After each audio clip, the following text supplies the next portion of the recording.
para makuha ng mga manggagawa at ordinaryong Pilipino ang hustisya. Sa totoo lang, hindi naman po dapat tayo pumili kung dapat bang bilisan o matiyak na may masasampahan ng kaso at makukulong. Dapat pagsamahin po yun. Dapat mabilis at tiyak na may gugulong na ulo kahit sino pa yan. Ang sitwasyon po ngayon ay hindi lang tumatawag sa simpleng hiya o konsensya. Ang kailangan po natin dito, pananagutan. At mangyayari ang pananagutan kapag binigay natin ang lahat ng kapangyarihang kailangan ng Independent Commission for Infrastructure. Mula ho sa pagiging inutil ng ICI, patayuin natin ang ICI sa kanyang mga paa. Mula sa kawalang kapangyarihan, bigyan nating pangil ang ICI. Kaya po ang aming panawagan, isabatas sa pinakamabilis at pinaka-epektibong paraan ang House Bill number 4453.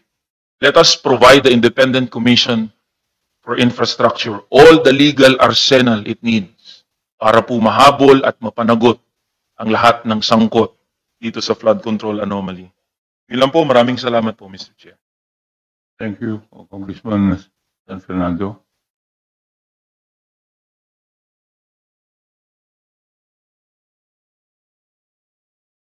The other author? Thank you for all the authors of House Bill 4453 for your insightful perspective on the bill. And I recognize Congressman Tubit Bianco for his consortial speech regarding House Bill number 5699.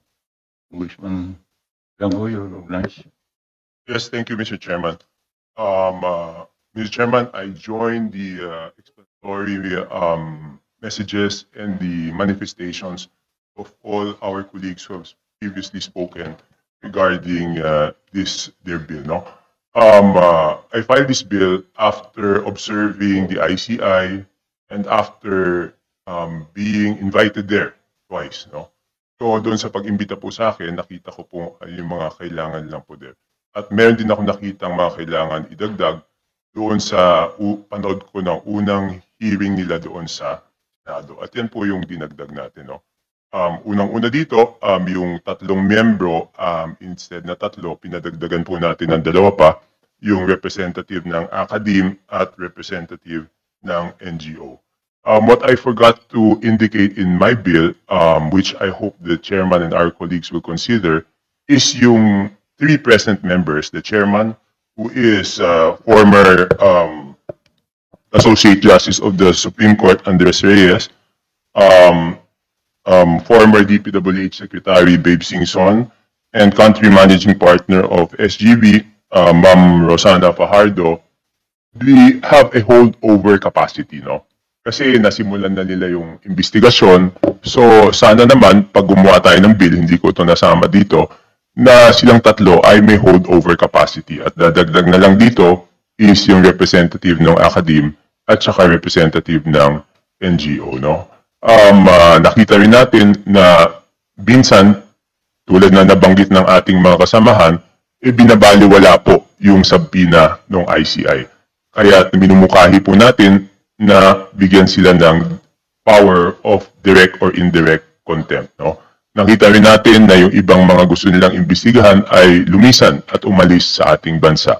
So binigyan natin sila, minumukahi natin na bigyan sila ng kapangyarihan na mag-file ng hold departure order. No? At syempre, nakita rin natin na yung iba ay inilalabas yung kanilang mga assets. So binibigyan natin sila ng kapangyarihan to sequester and to attach monies and properties. No?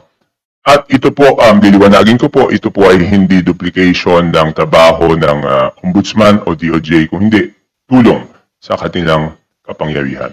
Noong pong hearing ng Senate, nakita ko rin po na humihiling sila ng exemption from criminal and civil liability. So ito po ay idinagdag natin sa minumungkahi po nating batas. No? So yun na po, Mr. Chairman. So sana po itong mga batas na ito ay mapasa sa lalong madaling panahon dahil tulad po ng sinasabi po ng ating mga kasamahan dito, medyo naiinip na po yung ating mga kababayan at kahit po magsumikap yung ICI, sila po ay nahahadlangan doon sa kakulangan ng kanilang powers. So pag binigyan po natin sila ng mas maraming powers, inaasahan po natin na mas mapapabilis yung kanilang investigasyon. Yun lang po, Mr. Chairman, colleagues, maraming salamat po. Thank you, Congressman Toby Chanco, author of House Bill number 5699, for your insight and initiative in establishing the Independent Commission Against Infrastructure Corruption. Now let us hear the insights and comments from our esteemed resource persons. May I call Executive Director of ICI, Attorney Brian Osaka. Good afternoon, Chair. Afternoon. With your permission. The Independent Commission for Infrastructure, or ICI, extends its sincere gratitude to the Chairperson of the Committee on Government Reorganization, Honorable Salvador Plato, and to the members of the committee. We are grateful for the opportunity to share our insights and perspectives on House Bills 4453 and 5699. At only 57 days old, the Commission is still a young institution when it started from scratch. One that is faced with the daunting task of validating close to 238,000 infrastructure projects. In a time of deep public distrust, much is expected from a commission tasked with investigating projects which have drained billions in public funds and exposed systemic weakness in our government. We believe that given the gravity of this undertaking, the proposed investigative body tasked to examine these projects must be vested with expanded powers, so it can bring those responsible for the anomalous flood control projects to justice with swiftness and certainty that the Filipino people rightfully demand. The Commission therefore supports the intent of both House bills to strengthen the proposed body, particularly through provisions granting the power to cite persons in contempt, issue whole departure orders, recover and sequester assets, prohibit restraining orders, and exempt the proposed Commission and its members from liability in the performance of their duties. The Commission also takes this opportunity to recommend additional powers that could further enhance the effectiveness and efficiency of the proposed Commission. These additional powers are discussed in the position paper submitted by the ICI to the Honorable Committee. Our shared goal is clear: to ensure that the proposed Commission is fully empowered to deliver its mandate and ultimately to recover what was taken from the Filipino people. Maraming salamat po. Mr. Chair, just a query, please. How many of the relevant agencies have in fact submitted their respective position papers? Because as of, I think, 2 hours ago, only 2 were provided us. These are PILG and AMLAC. So I was actually looking forward to the position paper from ICI, especially from ICI, and also from DOJ, because I have certain legal questions that wish to clarify from both agencies. So I really want to see already the position papers of both agencies. Especially, I'm curious about the mention of additional powers being recommended, and where we appreciate the fact that generally the ICI supports both bills, and insofar as certain powers are being granted to this independent commission.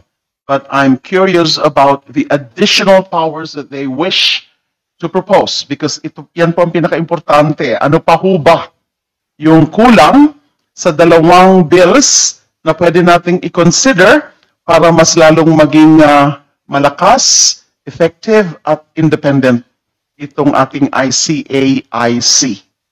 Maraming salamat po. So do we have the list of those? Honorable Chair, Honorable Salamat Dilima, po. we just received 4 from DILG and AMLA, and from ICI, they just received today, and COA. And we just received today. Wala pa pong DOJ. Wala pa po, ma'am. Wala pa po. Mr. Chair, Gusto mo ni-receive? may we just request the representative of the ICI, Attorney Ryan Osaka, to discuss their recommendations regarding the additional powers that they would want to be included in the proposed bill. Attorney Osaka, please.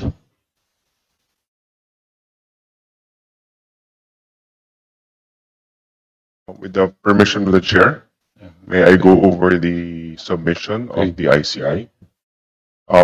With regard to, first, on the composition of the commission, proposed commission, we just added, with regard to the chairperson, that it should not be just limited to retired justice of the Supreme Court or the Sandigan Bayan, but at the same time, we also would recommend retired justices from the Court of Appeals and Court of Tax Appeals, considering that these retired justices would have sufficient experience and knowledge with regard to court proceedings.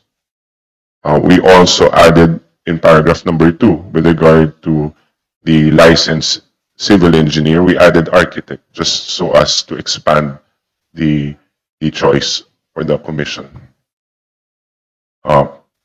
As far as number 4 is concerned, we also added that from the academe, an extensive background should also, an individual who has extensive background in law can be considered, considering that based on our experience, it is very valuable that a member of the commission, or at least most of them, would have a background in law. Now, number 5, a representative from the reputable NGO.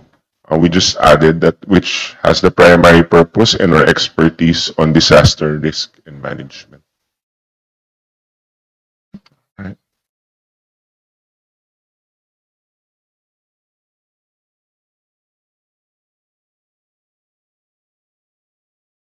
We would just like to highlight the need for preliminary measures on asset preservation, wherein we stated in our recommendation that the Commission observes that each House Bill number 5699 provides the ICAIC with the power of recovering and sequestering assets accumulated by persons involved in the flood control. We believe that this authority in power is very, very important. Now, lastly, exemption from liability. The Commission observes that House Bill number 5699 provides for an exemption clause, and this is indeed very important too, considering that in fact we parrot, and we also would recommend Section 5, wherein it says that exemption from criminal and civil liability, that no criminal and civil action shall lie against the Commission or any member thereof for anything done or omitted in the discharge of the task contemplated to this Act. We also would like to add a prohibition against restraining orders and injunctions, similar to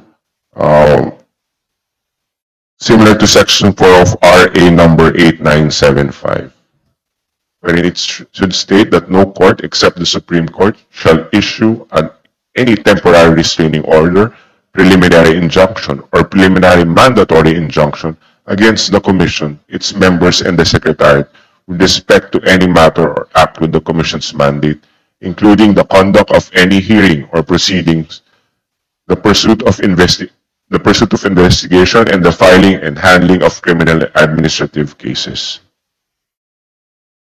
We also just had had to, in a way, recommend a slight modification on the access to information.